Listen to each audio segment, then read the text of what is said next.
두 번 같은 목소리로 읽겠습니다.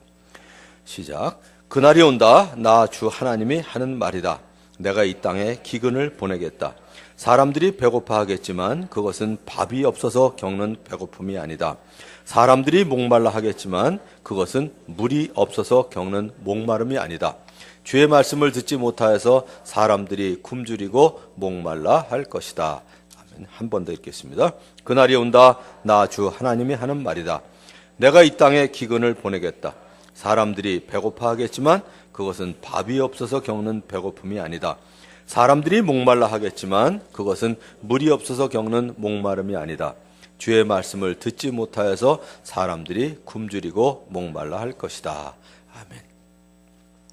아모스서를 읽으면 일단은 격려가 되는 내용이 하나 있습니다. 저에게는 무척 격려가 되는 내용이었었어요.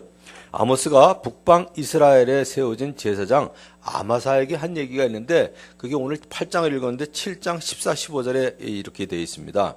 아모스가 아마샤에게 대답하였다. 나는 예언자도 아니고 예언자의 제자도 아니요. 나는 집짐승을 먹으며 돌 무화과를 가꾸는 사람이요.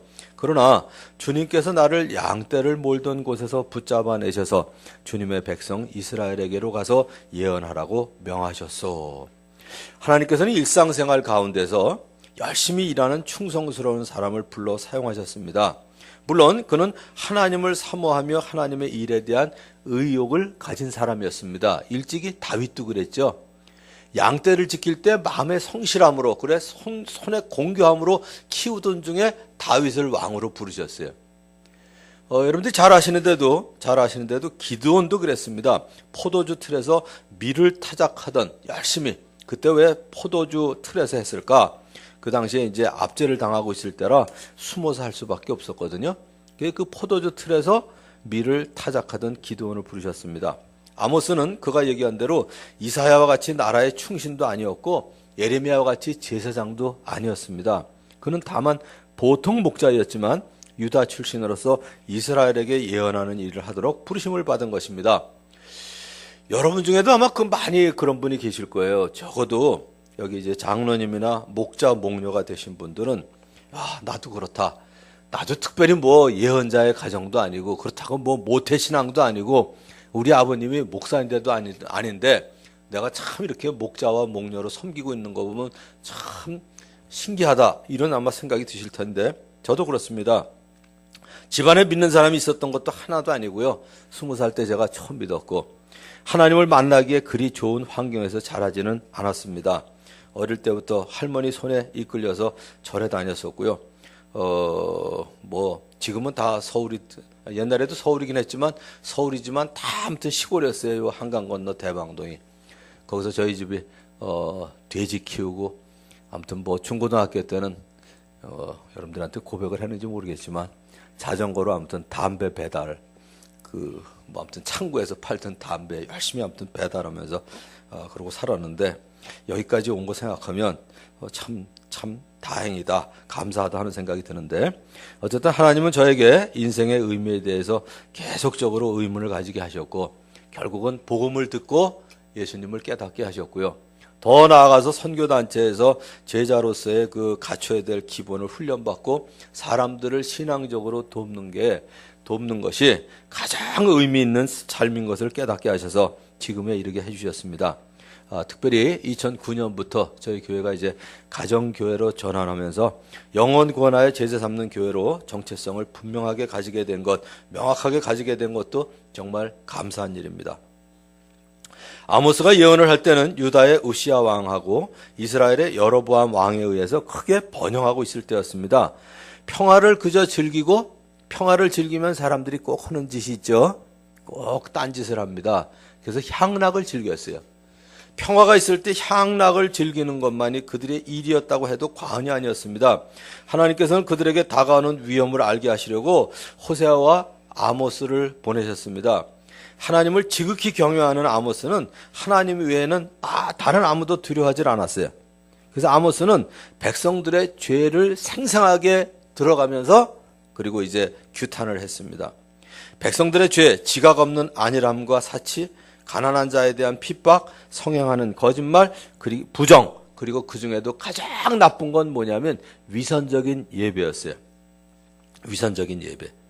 그러나 그들은 하나님의 말씀을 듣지 아니했고 하나님께서는 그들에게 말씀을 듣지 못한 기갈이 있을 것을 경고하셨습니다.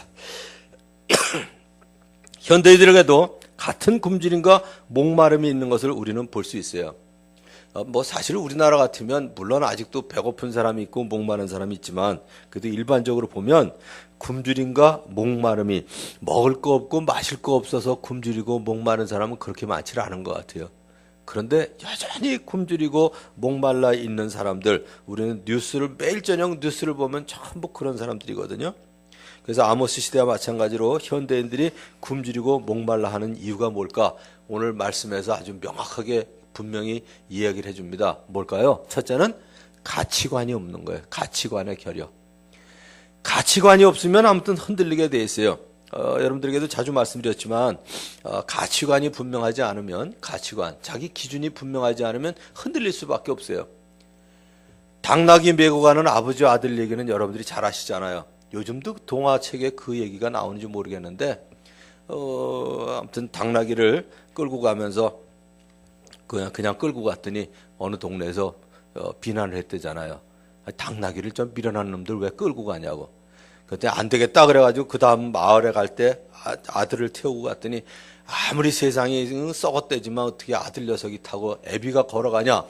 그 다음에 이제 아버지가 탔더니 아무리 그래도 애를 걸리냐. 둘이 탔더니 아무리 탈 것이지만 두 놈이 타냐 그래가지고 나중에 이제 나귀를 장대면서 메고 가다가 놀리는 바람에 냇물에서 빠뜨렸다는. 그러니까 가치관과 기준이 명확하지 않으면 어느 시대나 흔들릴 수밖에 없어요. 그런데 특별히 아모스가 이 드러내는 악의 종목들은 오늘날 우리 주위에서도 많이 볼 수 있는 것들이었습니다. 한마디로 무절제였어요. 무절제. 당시에 이스라엘 백성들에게는 그들의 사치스러운 생활에 가려서 신들의 자기 자신들의 무절제를 느끼지 못하고 있었는데 뭐를 했냐면 은을 받고 의인을 팔고 신 한 켤레를 받고 궁핍한 자를 파는 것. 그들은 여기 뭐라고 되어 있냐면 가난한 자의 머리에 있는 티끌까지도 탐냈다 그랬어요. 이런 걸 뭐라고 그래요? 우리나라에서는 벼룩이 간을 내먹는다 그러죠. 그 없는 사람들 머리에 있는 티끌까지도 탐을 냈다. 그리고 겸손한 사람의 길을 굽게 만들고 아버지와 아들이 한 창녀를 찾아다니면서 하나님의 거룩한 이름을 더럽히고요. 모든 제단 곁에서 저당 잡은 옷을 깔고 눕고 그리고 벌금으로 뺏은 포도주를 하나님의 성전에서 마시는 거예요. 하나님의 성전에서 하지 말아야 될 짓들을 한 거예요. 하나님의 말씀을 멸시하며 그 율례를 지키지 않으면 거짓 것에 미혹되게 마련입니다. 진리를 모르고 기준이 흐려지면 판단력과 분별력을 잃어버리게 되어 있습니다. 그들은 포도주를 입에 대지 말아야 될 나실의 사람들에게 포도주를 마시게 했고요. 하나님의 말씀을 선포하는 것이 주 임무인 선지자들에게 예언하지 말라고 얘기를 한 거예요. 실제로 하나님의 법도를 지킬 때 사람도 사랑하게 되고 사람들 앞에서도 인간의 도리를 지킬 수 있습니다. 하나님의 사랑을 올바로 깨달은 사람이 이웃을 진정으로 사랑할 수 있고 하나님의 용서를 제대로 깨달은 사람들이 다른 사람들을 용서할 수 있습니다. 물론 여로보암이 이스라엘 나라와 그 힘을 그 절정까지 올려놓았어요. 왕국은 번영했고 적국과도 평화스러운 관계를 맺고 있었습니다.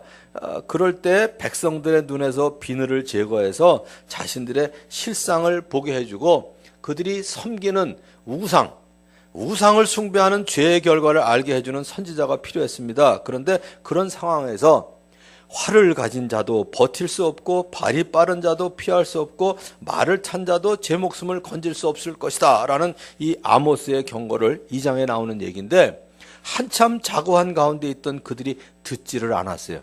한참 자고할 때는 아무 소리도 안 들어요. 애나 어른이나 다 똑같은 것 같아요. 하나님의 말씀을 무시하는 사람은 진리를 일단 무시합니다. 그리고 분명한 가치 기준을 상실하게 돼요. 현대인들에게도 가치 기준이 없는 게 제일 문제죠. 그 중에 하나가 불법 도박인 것 같아요. 한참 바다 이야기 판을 치고 한 8년 됐죠. 그러더니 이제는 아주 그냥 집중적으로 단속하는 바람에 없어졌나 그러고 이제 확인을 했더니 표현도 마음에 들지 않지만 이 불법 도박을 대표적인 지하 경제 중 하나라고 얘기를 하더라고요. 불법 도박을 지하 경제로 말하는 것 자체가 저는 마음에 안 드는데 최근에는 스마트폰이 대중화되면서 오프라인에서 성행하던 도박이 이제 온라인을 통해서 온라인으로 가는 거는요 벽이 없어요. 담이 없습니다. 불특정 다수에게까지 미친다고 그러죠. 그냥 오프라인 하는 건 가는 사람만 도박을 하는데 이제는 안 가는 사람도 왜 옛날엔 그랬잖아요. 뭐 라스베가스 가서 한번 땡겨? 뭐 강원도 가서 한번 땡겨? 이랬다고요. 가는 사람만 땡겼는데 이제는 그것도 없어요. 울타리도 없고 안방도 없고 뭐 아무데나 다 들어와요. 그래서 이 불법 도박의 경제 규모가 좀 뭐 해보질 않아서 관심도 없지만 이 설교를 하려니까 부득이 찾아봤어요. 그 양이 100조랍니다. 100조. 그래서 지하 경제라고 불러요. 이거를. 지하 경제라고. 가장 큰 문제는 바로 청소년 대학생들이 주 타깃이라는 점입니다. 스포츠를 좋아하는 청소년 대학생들이 인터넷 방송, 문자에 혹해서 사회에 진출하기 전에 이 청소년들이 부채 및 도박 중독의 위험에 내몰려 있다는 겁니다. 거기에다가 한 가지 더 요즘 문제가 되고 있는 거 언제나 문제가 됐죠. 지금 10년째 제1위예요. OECD 경제협력개발기구 회원국 중에 자살률이 가장 높은 국가로 뽑히고 있는데 10년째 자살률 1위를 유지하고 있습니다. 이 불명의 기록이 깨지질 않고 있어요. 통계청이 발표한 거에 의하면 최근 거는 뭐 아직 안 나온 것 같아요. 인터넷 보니까. 몇 년 전에 자살로 인한 사망자가 아마 지금 늘어나면 늘어났지 줄어들지 않았을 것 같은데 14,427명. 이거를 1년으로 나눠보면요. 하루에 39.5명. 그러니까 이 하루에 자살하는 사람이 40명이랍니다. 하루에 죽는 사람이. 자신의 가치까지도 잃어버리게 된 결과죠. 그래서 우리가 더 우리 자신에 대해서 돌아봐야 될 거. 우리는 하나님의 형상대로 지음받은 사람들입니다. 더구나 예수님이 자기의 몸값으로 우리의 죄값을 치러준 우리들이에요. 더구나 우리는 성령님을 내 마음속에 모시고 있습니다. 이 사실을 늘 확인하며 가치관의 결여에서 오는 목마름을 꼭 해결하실 수 있는 여러분이 되시기를 주님의 이름으로 축원합니다. 가끔 전 슬럼프에 빠질 때, 저도 사람이에요. 슬럼프에 빠질 때가 있죠. 그때 꼭 돌아가는 말씀이 로마서 5장 8절이에요. 우리가가 아니라 내가, 우리 속엔 내가 들어가 있기 때문에 내가 아직 죄인 되었을 때 그리스도께서 나를 위해서 죽으셨다면 하나님께서 나를 얼마나 사랑하시는지 그것보다 더 확실한 증거가 어디 있겠냐. 이거 생각하면 이 슬럼프에 빠지는 것도 건방진 거더라고요. 그냥 씩 웃고 말아요. 그냥. 여러분들이 정말 하나님의 형상대로 지음받은 자다. 내 죄값을 치르기 위해서 예수님이 몸값으로 그 죄값을 대신 치러주셨다. 더구나 내 누추한 몸이지만 내 마음속에 성령님이 들어와 계시다. 꼭 기억하시고 사시기 바랍니다. 자, 이제 두 번째는요. 사랑이 결핍된 거예요. 그때나 지금이나 똑같은 것 같아요. 첫째는 가치관 결핍, 가치관 결여. 두 번째는 사랑 결핍입니다. 우리는 보통 음식이 없어 줄이며 물이 없어 갈증을 느낀다고 생각합니다. 육체적으로 그럴 수 있죠. 그러나 양식이 있고 물이 있어도 하나님의 말씀이 없으면 그보다 더 큰 굶주림과 목마름을 경험하게 됩니다. 이번 연휴 때 우리 교인들은 아마 애들이 다 커서 그런가 별로 얼굴이 까매진 사람이 없네요. 애들 데리고 연휴 노시니까 어때요? 노는 게 더 힘들지 않아요? 그죠? 저도 우리 두 애들이 차가 없으니까 저보고 꼭 어딜 가자고 그래가지고 왜 어린이날 내가 손주를 데리고 놀아야 되나 그러고 이틀 나갔다 왔더니 거울 앞에서 보니까 내 얼굴이 새까매졌더라고요. 내가 그랬어요. 두 번째 날. 나 교회 나가는 게 훨씬 쉽다고요. 너무 힘든 거예요. 근데 제일 처음에 나오는 얘기가 뭐냐면 목마르다예요. 목마르다. 할아버지 목마르다 그래서 물 사줬더니 그 다음에 행복하다 그랬을까요? 아니에요. 바로 이제 놀 거 찾아요. 바로 놀 거. 놀고 나니까 해결이 됐을까요? 아니에요. 한참 리모컨 가서 자동차 가지고 막 노는데 저쪽에서 더 센 게 엥 하고 다니니까 그거 쳐다보고 있더라고요. 목마름은 끝이 없어요. 이게. 그래서 여러분들에게 오늘 목회 서신에 써드린 것처럼 이 먹고 목마른 걸 해결하는 생리적 욕구가 해결되고 나면 꼭 안전에 대한 욕구가 필요하고요. 그 다음엔 사랑받아야 되고요. 사랑만 받는다고 해결되나요? 안 그래요. 누군가 나를 귀중하게 여겨줘야 되고요. 그 다음에 무언가 내가 뭐 어딘가 기여를 하고 보람 있는 삶을 살아야 사실은 이게 해결이 돼요. 그래서 노인복지관에서도 보면 제일 행복한 사람이 누군지 아세요? 그냥 가만히 앉아서 받아먹는 사람인 줄 아세요? 안 그래요. 실버 봉사대 그래가지고 지금 저희가 1999년부터 해가지고 지금 거의 20년째 하고 있는데 제일 행복한 사람이 누구냐면 처음에 오실 때부터 아무튼 자원봉사 하신 분이 있어요. 그분이 60 넘어서 지금 20여 년 동안 하니까 85세가 됐거든요. 그분이 제일 행복하세요. 지금 보면. 봉사하시는 분들이. 봉사하신다는 얘기는 몸도 건강하다는 얘기예요. 몸도 건강하고 마음도 건강하고 그분들은 행복하신데 앉아서 대접받으시는 분들은 맨날 불평이세요. 맨날 불평. 뭐 해줘도 또 불평이고 뭐 해줘도 불평이고. 그래서 이 하나님의 말씀이 없으면 바른 가치관이 결여되고 진정한 사랑이 결핍되고요. 목적이 불분명해집니다. 하나님의 말씀, 진리의 말씀이거든요. 우리가 자꾸 하나님 말씀 그러면 기독교의 경전 이렇게 생각하는데 아니에요. 더 나아가서 사람이 살아가야 될 도리가 거기 있잖아요. 제일 간단한 걸로 내게 남에게 대접받고 싶으면 먼저 남 대접해라. 이거 황금률이라고 그러지 않아요? 세상 사람들도 이 말씀대로 살면 그러니까 진리를 벗어나서 살면 하나님의 말씀을 벗어나서 살면 물론 진리의 말씀만 가지고 되는 건 아니죠.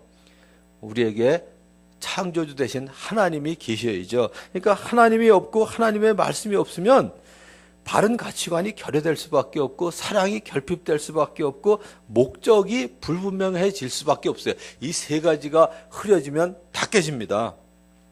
그래서 아모스가 그 시대의 여인들을 뭐라고 그러냐면 바산의 암소들이라고 불렀어요. 여기 바산의 암소가 뭐냐면 사치와 세상 향락만을 추구하는 것 때문에 그들은 진정한 사랑이 무엇인지를 몰랐습니다. 아모스 4장 1절에 진정한 사랑을 모르는 당시의 부유층 여인들에게 다음과 같이 규탄을 했어요. 사마리아 언덕에 사는 너희 바산의 암소들아 이 말을 들어라. 가난한 사람들을 억압하고 빈궁한 사람들을 짓밟는 자들아 저희 남편들에게 마실 술을 가져오라고 조르는 자들아 이렇게 규탄을 했거든요. 하나님께서는 이스라엘에 대한 사랑의 건을 놓지 않으시고 경고를 듣지 아니하는 백성들을 인해서 슬퍼하시면서 경고하셨어요. 사람이 갈고리로 너희를 끌고 가며 낚시로 너희의 남은 자들을 그리하리라. 사실 이게 모욕적으로 들릴 정도로 경고를 해주셨는데 사실 이러한 음란하고 자기 탐욕에 끌려다니면 진짜 갈고리로 코를 끼워서 끌고 다니는 거하고 비슷한 것 같아요. 자제력이 떨어지고요. 진짜 끌려다니는 것 같아요.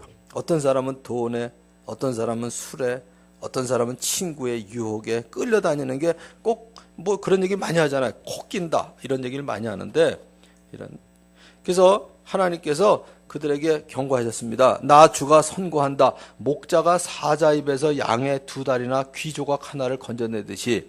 이거 얼마나 비참해요. 목자가 양을 잃어버렸어. 사자가 물고 갔는데 잡았더니 거기서 뭐가 나와요? 양의 2다리 그리고 귀조각 하나를 건진 거야. 이거 뭐야? 다 찢겨 먹힌 거예요. 그거 건지는 것처럼 사마리아에 사는 이스라엘 자손도 구출되기는 하지만 침대라고 찾았는데 침대 모서리, 안락의자라고 찾았는데 안락의자의 다리 조각만 겨우 남은 것과 같다. 지금 그 얘기를 해주고 계시거든요. 이런 결과를 맞이하기 전에 빨리 회개해라. 지금 이제 그 얘기를 하시는 거예요. 그럼에도 불구하고 그들은 하나님에 대한 사랑도 거의 형식적이었습니다. 그래서 4장 4절 5절은 돌아오지 아니하는 백성 이스라엘의 뒤를 지적을 하십니다. 너희는 베델로 몰려가서, 이 베델이 뭐냐면 베델, 하나님의 집이에요. 근데 여로보암이 하나님의 집에다가 금송아지를 만들어 놓고 우상을 숭배하게 만들었거든요. 그러니까 베델 하나님의 집이라는 곳에 몰려가서 죄를 지어라. 길갈로 들어가서 더욱더 죄를 지어라. 아침마다 희생제물을 바치고 사흘마다 11조를 바쳐 보아라. 또 누룩 넣은 빵을 감사제물로 불살라 바치고 큰 소리로 알리면서 자운예물을 드려보아라. 이스라엘 자손아, 바로 이런 것들이 너희가 좋아하는 것이 아니냐. 주 하나님이 하신 말씀이다. 이건 뭐냐면 그거 하지 말라는 얘기가 아니고요, 형식적인 거에만 치중하면서 하나님의 백성임을 자랑하고만 있었던 거다 이거죠. 마음은 아니면서. 이런 위험한 생각, 오늘날에도 얼마든지 문제가 될 수 있습니다. 교회의 교인이면 천국에 가는 것은 확보된 것이라고 생각하고 자기들은 하나님의 특별하신 보호와 인도를 받고 있다고 생각한다면 이것은 큰 오해고 착각입니다. 특별히 복음이 분명하지 않은 교회에선 이런 일 많아요. 그저 교회 다니면 천국에 가는 건 확보된 것처럼, 보장된 것처럼 생각하는 거 큰 오해와 착각입니다. 여러분 잘 아시는 대로 예수 그리스도를 자신의 개인의 구주로 마음속에 영접하고 하나님의 자녀로 거듭나지 아니한 사람은 하나님 나라를 볼 수 없습니다. 그래서 늘 얘기하는 대로 그러잖아요. 천국에 가면 3번 놀란다고. 어머? 그분이 안 오셨어? 이래서 놀랜대요. 그분이 안 오셨어? 두 번째는 아니 쟤도 왔네? 그래서 놀래고요. 그리고 세 번째는 야, 내가 와 있구나. 그래서 놀랜다고. 내가 와 있구나. 그래서 놀랜다고 그러는데 분명히 예수 그리스도를, 물론 그 전에 내가 죄인임을 주님 앞에 회개하고요, 예수님을 내 개인의 구주, 내 마음속에 영접하고 하나님의 자녀로 거듭나지 아니하면 하나님 나라를 볼 수가 없습니다. 그리고 복음의 진정한 의미를 깨닫고 하나님의 자녀로 거듭난 사람은 자기 아들을 아끼지 아니하시고 우리 모든 사람을 위해서 내어주신 하나님의 사랑을 경험할 수 있습니다. 결코 변하지 않는 하나님의 사랑을 깨달을 때 우리는 비로소 사랑에 줄인 마음, 그리고 목마름이 해결이 돼요. 아무리 부부간에도 남편이나 아내에게서 이 목마름이 해결되질 않습니다. 목이 말랐다 풀어졌다가 배고픔이 해결됐다가 뭐 이러죠. 늘 해결될 수가 없어요. 어떻게 아무리 그래도 배우자가 내 마음을 다 이해할 수가 있겠어요. 변하지 않는 하나님의 사랑을 깨달을 때 비로소 사랑에 줄인 마음과 목마름이 해결돼야 더 사실은 배우자를 사랑할 수 있고 섬길 수 있는 거거든요. 나 같은 죄인을 살리시기 위해서 십자가의 고통과 수치를 당하신 주님의 사랑을 깨달을 때 우리 마음에 있는 감정 잔고가 비로소 채워집니다. 그래야 우리의 마음을 다하고 목숨을 다하고 뜻을 다하고 그래서 하나님을 사랑할 수가 있고요, 내 이웃을 내 몸과 같이 사랑할 수가 있습니다. 이 감정 잔고가 예수님의 사랑, 하나님의 사랑으로 말미암아 풍족하게 되는 여러분이 되시기를 주님의 이름으로 축원합니다. 이제 세 번째는 뭐냐면, 첫째, 가치관이 결여되는 거예요. 두 번째는 사랑이 결핍되는 건데, 세 번째는 하나님의 말씀이 없으면 목적이 불분명해져요. 북방왕국 이스라엘과 종교적 중심지로 그 우상을 숭배하던 베델에 강력한 경고의 말씀이 필요했는데, 그곳 백성들은 하나님을 경배하는 대신에 아까도 얘기한 것처럼 우상을 숭배했어요. 금송아지를. 우상을 섬기는 것은 반드시 따르는 게 뭐냐면 부도덕한 삶입니다. 이 아모스가 이스라엘이 탐욕스럽고 불의하고 깨끗이 못하고 불경건하면서도 자기들이 하나님의 택함을 받은 백성이라는 것을 구실로 내세우는 것, 이걸 지적했어요.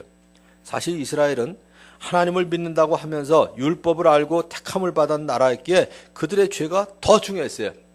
오히려 하나님을 모른다고 그랬으면 좀 덜 하긴 했겠죠.